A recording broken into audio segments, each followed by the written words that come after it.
जय मसीह की प्रिय भाई और बहनों, स्वागत है आप सभी का आज के इस नए वीडियो में। तो पास्टर अजय जी आज हमारे साथ हैं। तो आज हम पास्टर अजय जी से बाइबल से जुड़े कुछ महत्वपूर्ण विषय के बारे में सवाल करेंगे और पास्टर अजय जी जवाब देंगे। तो पास्टर अजय जी स्वागत है आपका। जय मसीह की सभी हमारे सुनने वालों और देखने वालों को सबको जय मसीह की। तो पास्टर अजय जी हम आपसे ये जानना चाहते हैं, हालेलुया शब्द जो बाइबल में लिखा है वो कितनी बार आया है। और दूसरा सवाल हम आपसे ये जानना चाहेंगे कि हालेलुया का मतलब क्या होता है। और तीसरा सवाल का जवाब हम आपसे जानना चाहेंगे कि हालेलुया हम कलीसिया में बोल सकते हैं या नहीं बोल सकते हैं। हालेलुया नए नियम में 4 बार आया है और हालेलुया का मतलब होता है कि स्वर्ग में स्थित हमारे परमेश्वर की महिमा हो। और दूसरा सवाल, जैसा कि हमने आपसे पूछा है कि हालेलुया का मतलब क्या होता है, इसको स्पष्ट रूप में आप समझाएं। हालेलुया का मतलब है कि स्वर्ग में स्थित हमारे परमेश्वर प्रभु की महिमा हो, परमेश्वर की स्थिति हो। और तीसरा सवाल हमारा आपसे यह है कि हम कलीसिया में हालेलुया शब्द का उच्चारण कर सकते हैं, बोल सकते हैं या नहीं बोल सकते हैं। जी, कलीसिया में हालेलुया का उच्चारण कर सकते हैं और हम बोल भी सकते हैं।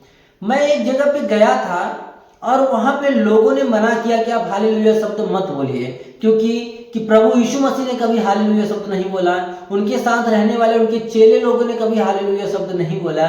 और ये आप हालेलुया जो बोलते हैं ये नहीं बोलना चाहिए, इस तरीके से हमें वो बता रहे थे। तो इसके विषय में आप क्या कहना चाहेंगे। इसके विषय में हम यह कहना चाहेंगे कि ये हालेलुया हमको मिला प्रकाशित वाक्य, बाइबल के अंतिम पुस्तक में मिला नए नियम के।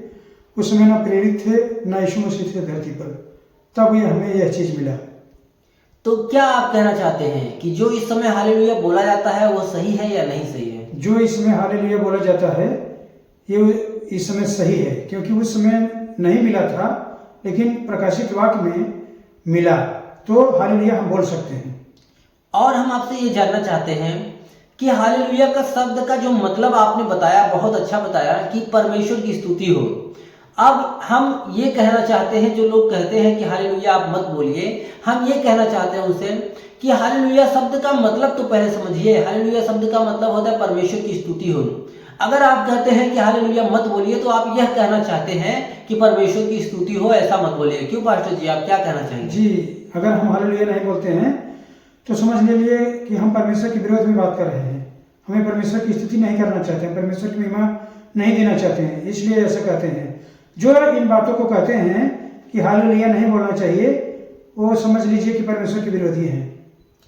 तो पास्टर जी, मैं आपका बहुत बहुत धन्यवाद करता हूं, आप हमारे बीच में आए और आपने हमारे सवालों का सही सही जवाब दिया। हम आपका बहुत आभार प्रकट करते हैं, परमेश्वर का धन्यवाद करते हैं। और हम कहना चाहते हैं आप लोगों के लिए प्रार्थना करें और उसके बाद हम ये वीडियो को समाप्त करेंगे। स्वर्ग में स्थित विराजमान हमारे परमेश्वर प्रभु यीशु मसीह, मैं आपको धन्यवाद देता हूं जो आज हमें आपने इस सुंदर समय दिया और हम बहुत दिनों के बाद आज दर्शकों के बीच में आपने हमें मिलाया। प्रभु जी, मैं धन्यवाद देता हूं जो हमारे इस पर जो हमसे सवाल किए और मैंने जो जवाब दिया, लोग इस वीडियो को देखें और समझें और इस बारे में विचार करें और आपकी महिमा करने पाए, सही रीति से लोगों को सही ज्ञान मिले। प्रभु जी, मैं धन्यवाद देता हूँ, लोगों के जीवन में उन्नति हो, लोग आपकी महिमा करने पाएँ, दुष्ट के चाल शैतान के बंधन से लोग मुक्ति पाएँ। प्रभु जी, लोगों के अंदर सही ज्ञान हो और सही विचार उत्पन्न हो। प्रभु जी, मैं धन्यवाद देता हूँ कि आपने इस बात को अपने लोगों तक पहुँचाया है हमारे द्वारा, जो आप हमें इस्तेमाल किया अपनी महिमा के लिए। और हमें दिन प्रतिदिन प्रभु आप इस्तेमाल करें कि हम नए नए बात और नए नए ज्ञान के साथ लोगों के साथ मुखातिब होते रहें। लोगों को जो हम बातें बताएं प्रभु, लोग उस बात को समझने पाएँ और अपने जीवन में उसको अमल करने पाएँ। प्रभु जी, मैं धन्यवाद देता हूँ, हमारे सभी सुनने वाले जितने विश्वासी भाई बहन हैं सबके जीवन में उन्नति हो। प्रभु जी, धन्यवाद देते हैं कि लोगों के जीवन, आत्मा, मन, प्राण, शरीर को प्रभु आपके हाथों में देते हुए प्रार्थना यीशु के नाम से मांगते हैं, जो पिता दया से सुने, यीशु के नाम से ग्रहण करे, आमीन आमीन।